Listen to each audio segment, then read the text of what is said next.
my question is, why do people care?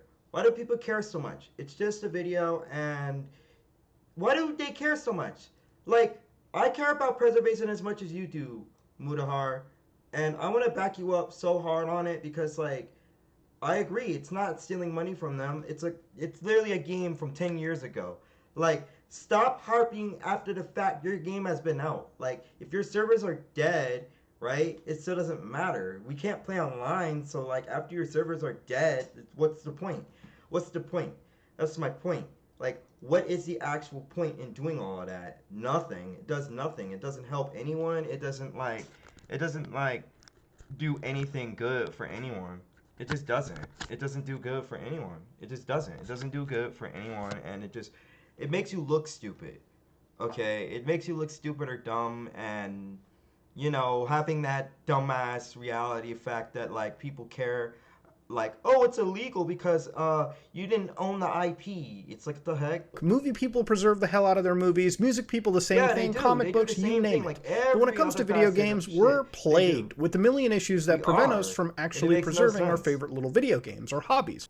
Yeah, but it makes no sense. Hold on.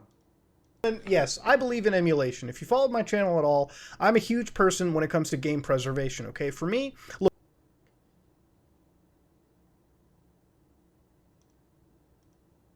old Steam Deck, if you will. Now, the Steam Deck I mean, the Steam Deck is kind of like emulation. If you think about it, it's kind of like emulation. is a beautiful little handheld device made by Valve, and when it comes to playing PC games, absolutely solid. In fact, if I fire it up right now, I was actually playing some old Red Dead Redemption 2 on the old-fashioned Steam Deck.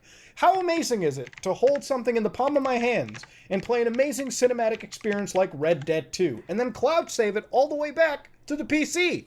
Now, of course, while I play Red Dead Redemption 2, I've also been playing a lot of emulators. When it comes to the Steam Deck, it's an emulation godsend. It can run pretty much everything. And if you know how to manipulate the interface just a teensy tiny bit, you can make the cleanest emulation box imaginable. Game Boy Advance, PlayStation 1, GameCube, but especially Nintendo Switch.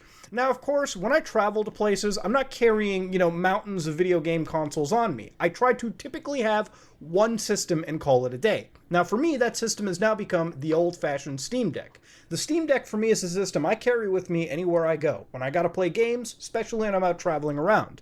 Now, the only downside to this is the battery life, but that's a whole different video. Now, I basically emulated Xenoblade Chronicles 3 a few days ago, not about a week ago, where I said, "Good morning, gamers." And while most people took that tweet and said, "Hell yeah, we're playing some Xenoblade 3, hell yeah, in the morning," a few people called me a thief. Now, before we begin into this, I don't think it's surprising. If you have any history of my channel, you know that I end up getting games pretty early sometimes. And no, it's not because I have ins at a lot of these game studios or publishers. I really don't do that. For me, I actually know of where street dates get broken. And, when it comes to video game sales, street dates get broken all the time, whether it be in the United States, Europe, Canada, the Middle East. A lot of retailers will oftentimes release games early, and it really isn't a problem between me or Nintendo. It's between Nintendo and the distributor who decided to do that. Now, because of this, I find some places that are willing to sell games earlier that they happen to get. And I agree with that. Whatever the reason may be, maybe they're going up against a big corporate store that they're frankly losing to, they'll sell a game early, and I'm there to give them the extra $5 to get this game slightly early. So I ended up getting my copy a bit earlier. Now, this game did also get leaked onto multiple sites. For example, 4chan, where it got leaked on V. Now, if it gets leaked anywhere in the world, you probably don't want to download a ROM off the internet. Now, the reason why I don't download ROMs to begin with is A, why is your camera blurry all of a sudden? Your camera just decided to hit your ass on the video. I actually feel sorry for you, bro, that this happened, bro. Why? You should have noticed that your camera's blurry. I don't really partake in piracy unless, of course, that game is completely unavailable. It's not being officially sold anywhere by any publisher, and I can't give the money to somebody. No, I'm not going to go on eBay and give Joe... Oh, I feel so bad, bro. Oh, yo, you didn't even notice that your camera was blurry.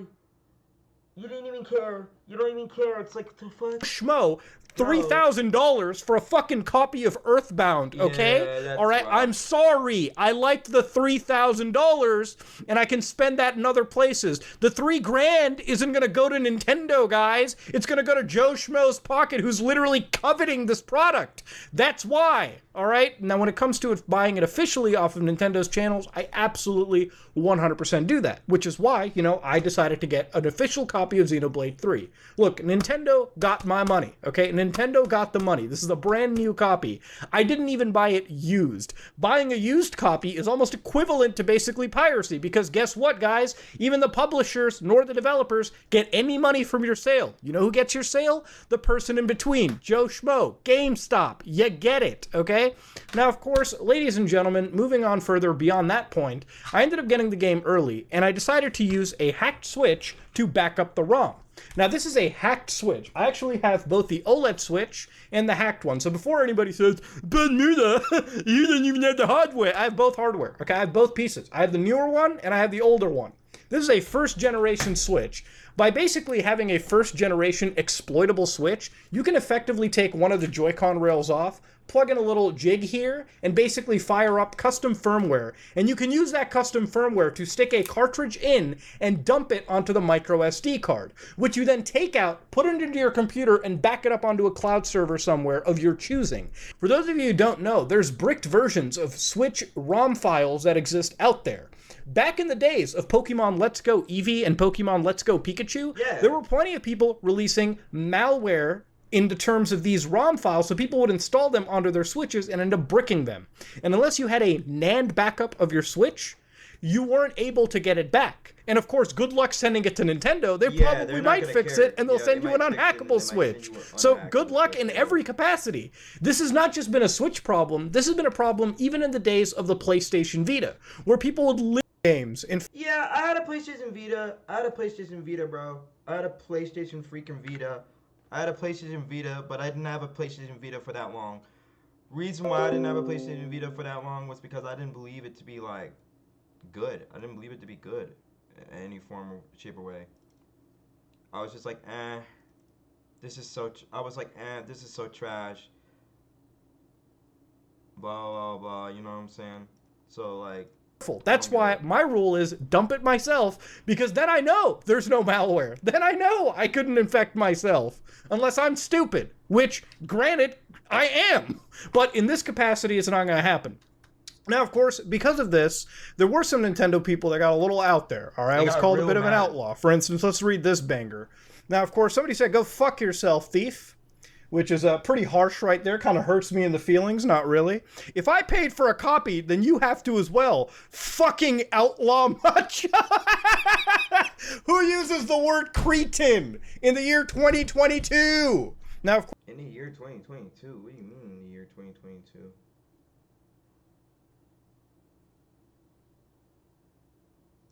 Oh, okay.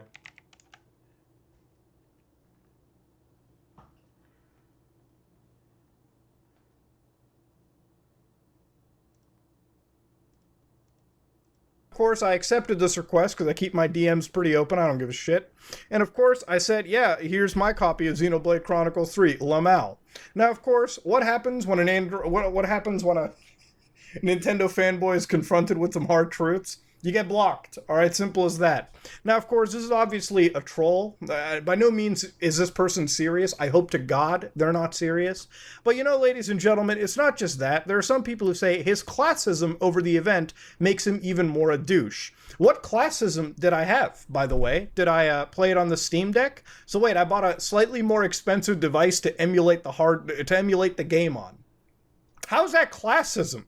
All right, where was the classism in it? How is emulating a game suddenly a class higher? Why are we implementing terms we have no concept of? By the way, if you own any modern game console, you are part of the 1% at this point. Congratulations for being a privileged person in today's society.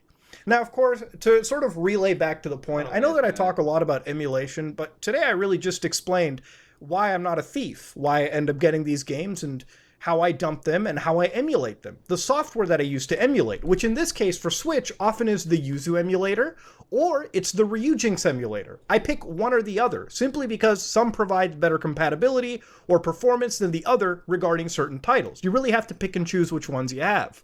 But of course, I could just leave this right here. But in reality, I wanted to take this video a step beyond. Because emulation is not just about game preservation, it's about playing games better.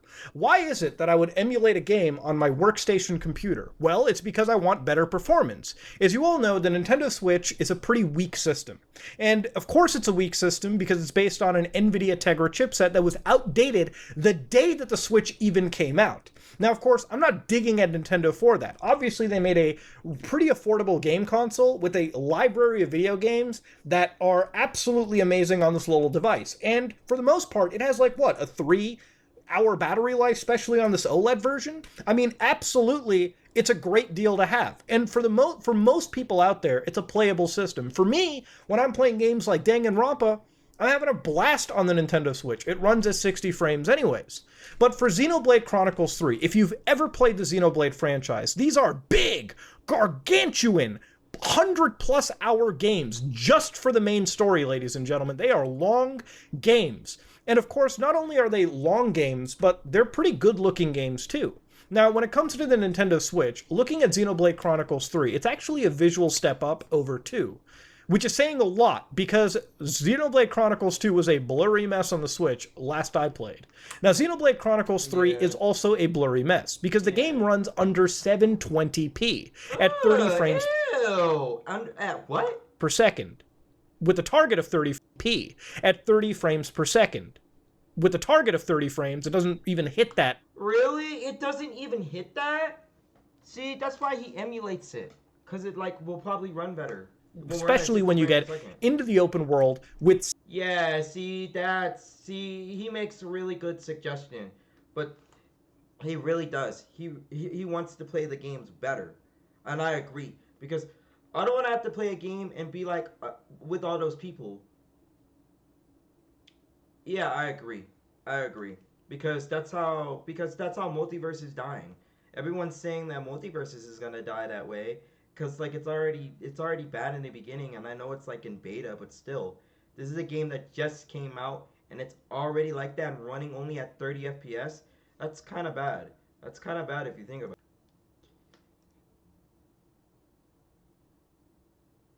6 playable protagonists. So of course, yes, the game is great. Monolith Soft did a great job, but they're not magicians. They're obviously hampered by the weak hardware in the Switch. So by using these emulators, I effectively can force the game to run at higher resolutions and up to 60 frames per second. And to show you how this works is, if I fire up the emulator real quick, so Yuzu for instance, one thing you'll know is I have updated the game to 1.1, the newest patch available. Now this is my dumped copy of the game.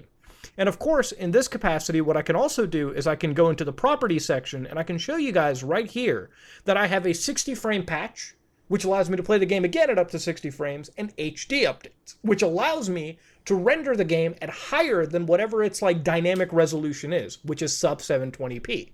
So when I'm blowing this up to this big OLED TV in the back, it's a good-looking 4K 60 frame game. And you know what? Granted, some of the textures are a little weakened, because, they're textures from a Switch version of the game, but because of the fluidity and smoothness of the game, I'm having a great time.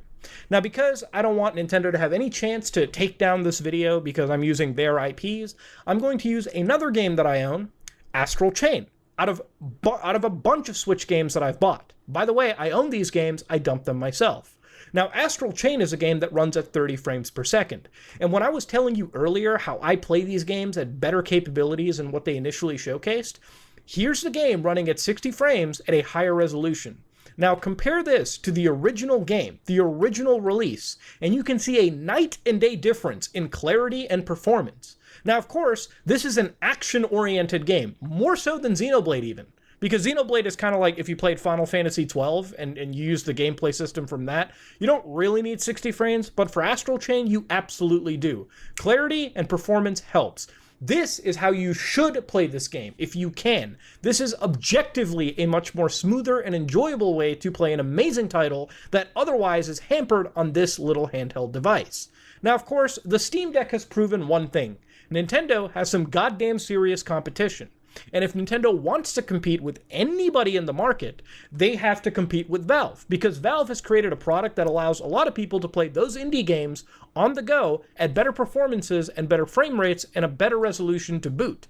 And if you're emulating games on the Nintendo Switch, that just shows you how weak the actual Switch hardware is. If you're able to emulate this Tegra chipset on this AMD Zen 2 chip that's running in the Steam Deck. Imagine what Steam Deck 2 could do with better hardware and better emulator compatibility. All right, sure, you can buy this on the Xbox store. You can run this through backwards compatibility on Xbox Series. Sure, you can buy this, and the stronger they get, the better these emulators are going to run for the average person.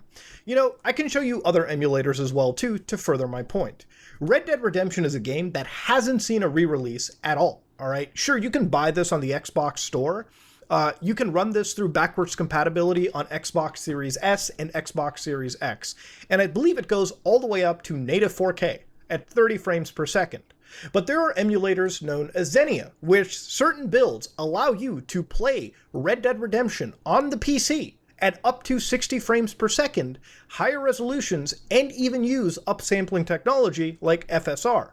Now, in this case, I haven't played this game all the way through, so there's a good chance by the time I get to Mexico or I get to, Blackwater later in the game, it could face some crashes. It could not be playable.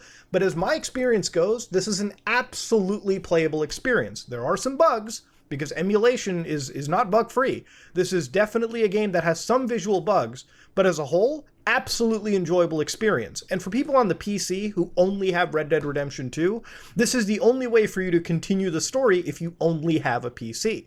And of course, this preserves the game, because no matter what you say, Xbox 360s, Xbox Ones, Xbox Series devices, and PlayStations will ultimately die out. And if this game doesn't get ported, this is the only way to preserve this game for future generations. And I think most of us can agree Red Dead Redemption is an amazing game by Rockstar that deserves to be played by all. Even beyond this game also comes my other favorite game for the PlayStation 3. Now, in this case, I used RPCS3, which is the PS3 emulator. Now, when I first showcased this ever on my channel, it required a very strong computer, and it still does. But now you can run some games on RPCS3 on mid-range, low-end hardware. Depends on what the game is. Now, in my case, I'm playing MGS4, one of the hardest games to emulate on that system. Now, MGS4 is not getting re-released by fucking Konami, by PlayStation, by anybody. On the PS4, PS5, you name it. Sure, you could probably stream it through the cloud, but that isn't preservation, genius. That's still tied to a server that can be taken away at any moment.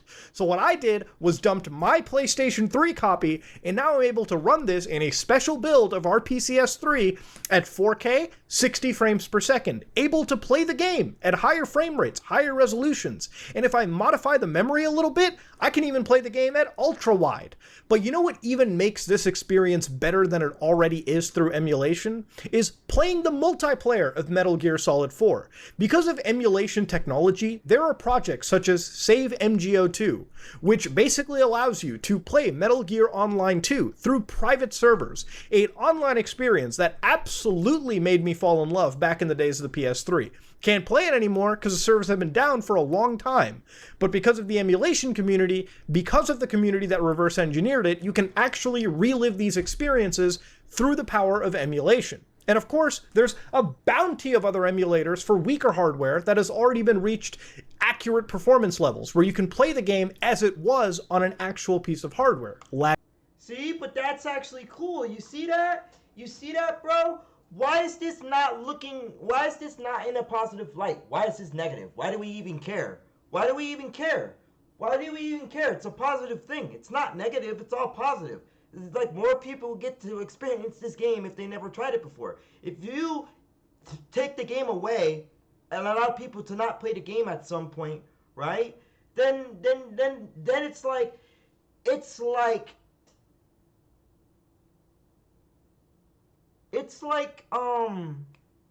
like a garbage. It's like garbage.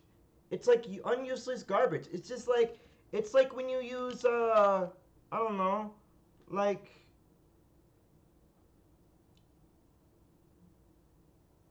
oh no, like let's say this water bottle for instance. After you drink all this water out of this water bottle, you normally most people won't reuse it. They'll just throw it away.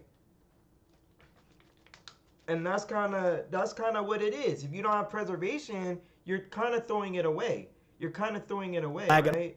Because like think about it. More people could make more tournaments could happen. More people could get better at games. More people could learn from more people. They might find a secret after like 10 or 15 years. Like make the game have more preservation so that you get more people to play the game. That means more sales. That means more sales for you. More people can play it. See, I see all positive things in it, and it's like, dang, you care about something that's like not even bad and for all. even the There's company FPGA itself. emulation, which Like you're allows you making to more money at actually the end of run the day. a lot of Like those you're getting games more as if they people were to running on a buy the standard, game. They decide device to buy of the that era, game. of whatever the FPGA is emulating. And yes, FPGAs are in fact emulators. Look it up. Now, of course, emulation is a great tool, and I can talk about it all day, every day. But when it comes to the Nintendo fanboy community, one thing that honestly wilds me out is this like automatic link between piracy and emulation. Don't get me wrong. I'm not trying to be dishonest here. I'm not trying to be bad faith. Obviously, a lot of people who use emulators clearly also pirate games too. There's a chunk of people that will do that. They'll download the emulator files, they'll download all the files required to run that, they should be dumping if they own hardware, like BIOS files and whatnot, and then they'll probably go to a website, download a ROM. I'm not saying that's okay. That's piracy and that's wrong. But to equate every emulator as somebody that's a dirty, filthy thief pirate is insane to me. And of course, it always begs the question, how much is Nintendo paying you fucking virgins to sit down and defend them? Nintendo does not care. If you got run over by a car tomorrow, no one at Nintendo of America, Nintendo of Europe, Nintendo of Japan would give a fuck about you. So why do you give that much of a fuck about them back? I don't understand. Why are we doing the whole? Every time I go to bed, I dream I'm in the Mushroom Kingdom. Dog, what's wrong with you? It's a corporate company from Japan. They don't care about you. The executives don't care. They don't give a crap. It's the same people that constantly defend PlayStation saved my marriage. Sony doesn't care. You think Sony cares? Dude, Sony would take your firstborn the first chance they get. Microsoft loves gaming. Xbox, Microsoft, you want to trust them? My old, simple, non-anti Microsoft?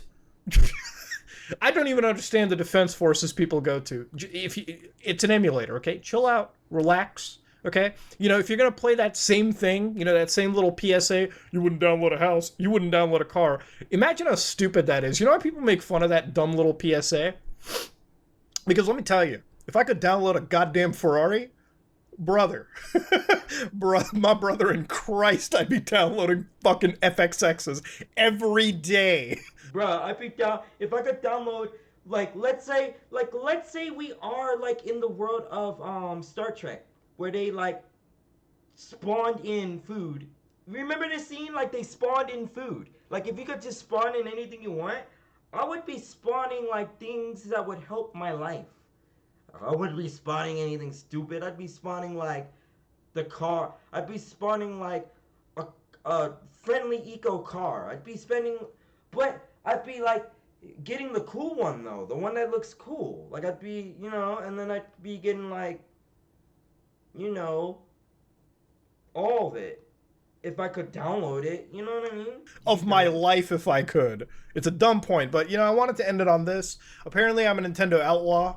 And my doctor says that I shouldn't get this mad, this animated. But sometimes some people bring it out. Ladies and gentlemen, if you like what you saw, please. Yeah, please don't say anything else, bruh. Just don't. You're gonna open Pandora's box one day. Yep. I've said enough too. Bye.